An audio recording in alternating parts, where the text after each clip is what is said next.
Welcome to our channel. Today we how to log into Bitbucket pipelines, run CI/CD workflows step by step clearly. Begin by launching your preferred web browser. In the address bar, type in the Bitbucket URL. Press enter to load the Bitbucket website. Once the site is loaded, look for the login option in the top right corner. Click on the login button. You will be directed to the login page. Enter your Bitbucket username or email address in the first field. Next, input your password in the second field.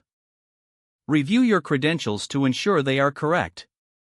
If you wish to stay logged in, check the Remember Me box. Once everything is filled out, click the Login button. After logging in successfully, you will be taken to your Bitbucket dashboard. Navigate to the repository where you want to set up Bitbucket pipelines. On the left sidebar, find and click on Pipelines.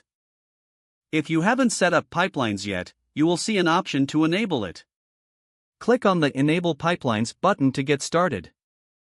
You will be presented with a default configuration file.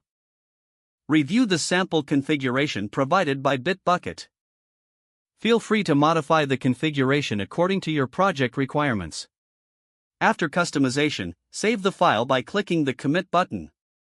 This will initiate the first run of your CI/CD workflow. Monitor the progress in the pipeline section of your repository. You can view logs and details of each step directly in this section.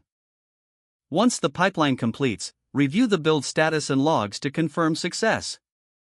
If the page does not load, refresh the browser or try again in a private or incognito window.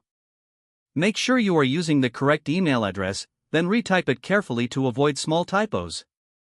If your password is not accepted, use the reset option and create a new strong password you can remember. Check your spam folder for verification or security emails, then complete any requested confirmation steps. Don't forget to like this video and subscribe to our channel for more step-by-step tech guides.